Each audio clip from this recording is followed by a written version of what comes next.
Catholic Church is the oldest institution in the Western world. It can trace its history back almost 2,000 years. It began in Jerusalem as a small nucleus of disciples who shared faith in the resurrection of Jesus, the crucified leader, and it spread quickly. It can trace its history back almost 2,000 years. It began in Jerusalem as a small nucleus of disciples who shared faith in the resurrection of Jesus, their crucified leader, and it spread quickly to countless cities of the Roman Empire. Its inflexible opposition to Roman culture, morals, and religion aroused the savage fury of the state, and many of the church's members perished when they refused to conform. But its spiritual power was only magnified by persecution, and its progress remained constant. Finally, it won a decisive victory over the old paganism when it drew to its side the Emperor Constantine himself, who in 312 attached its emblem, the monogram of Christ, to the banners of his troops and granted it complete religious liberty. Its fortunes were henceforth linked intimately with the state, as emperor after emperor showered it with privileges and favors. When the Western Empire itself fell apart before the onslaught of the barbarians, it remained the only power that was not totally disrupted by the collapse. And under the leadership of remarkable popes like Gregory the Great d. 604, it evangelized the barbarians and laid the foundations for a whole new Christian civilization in the West, Christendom.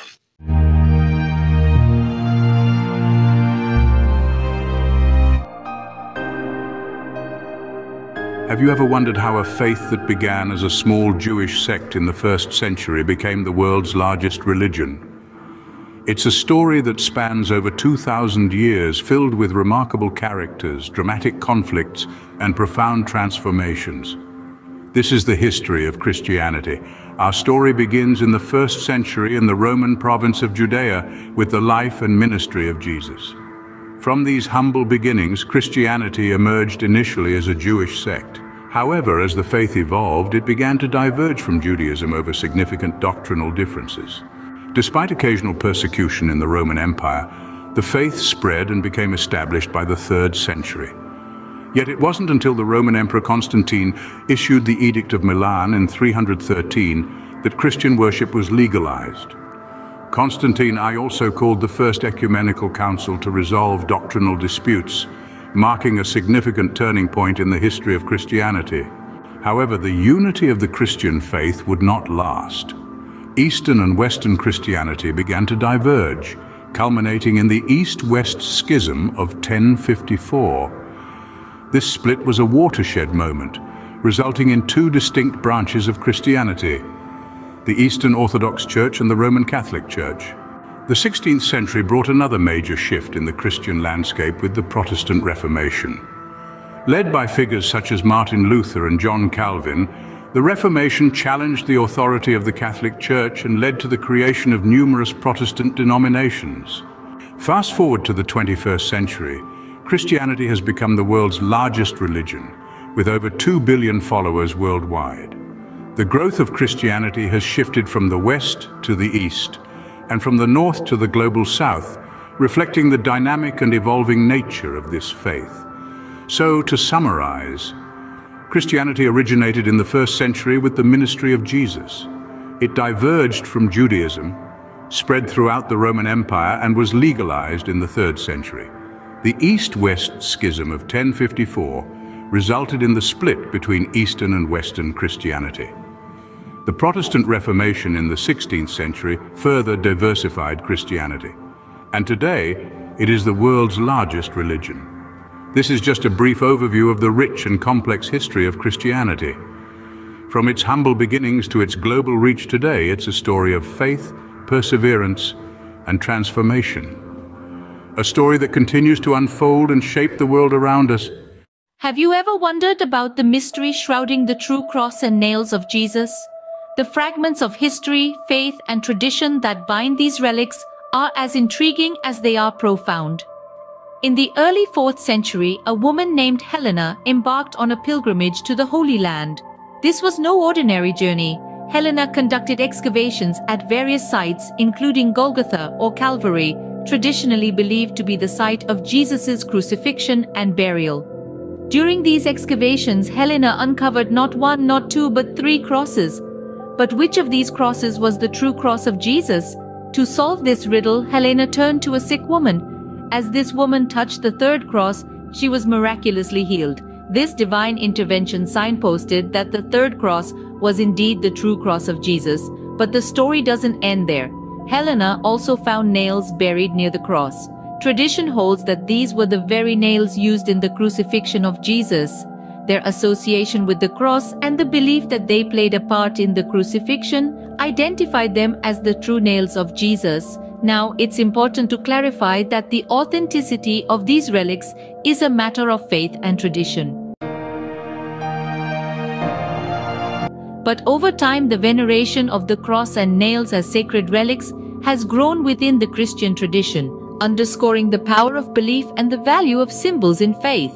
Moving halfway across the world, the Philippines celebrates 2 traditional festivals that reflect different origins and customs: Flores de Mayo and Santakruzan. Flores de Mayo is a celebration that showcases devotion to the Virgin Mary. Known as the month of flowers, May is filled with homes and churches expressing their devotion through offerings of flowers and processions.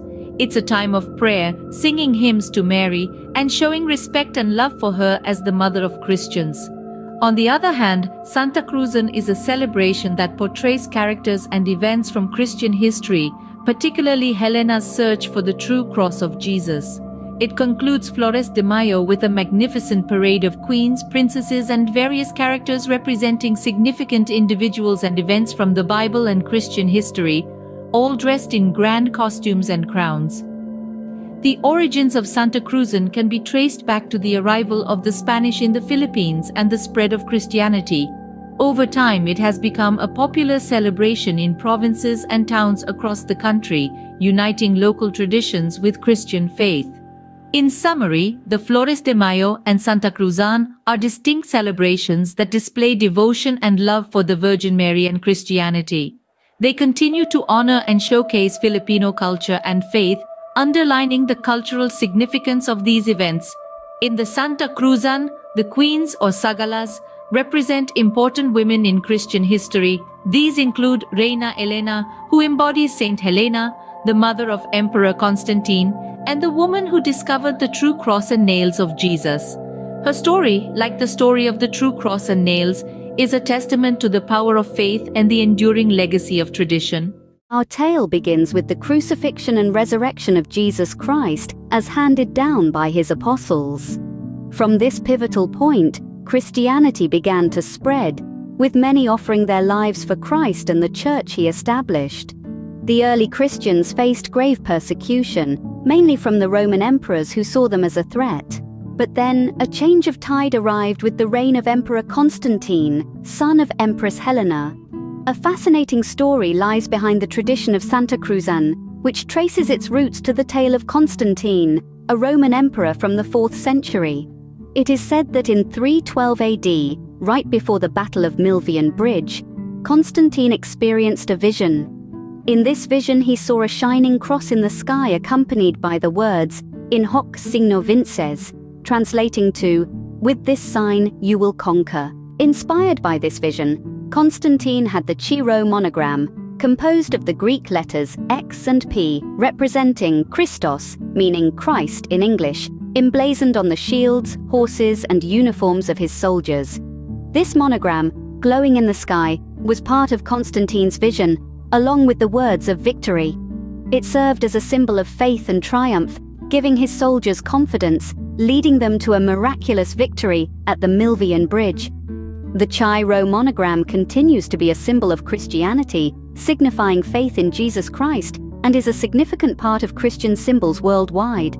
The victory at the Milvian Bridge resulted in Constantine triumphing over his rival, Maxentius. Recognizing the vision he had seen, Constantine became a supporter of Christianity, implementing policies that granted Christians freedom.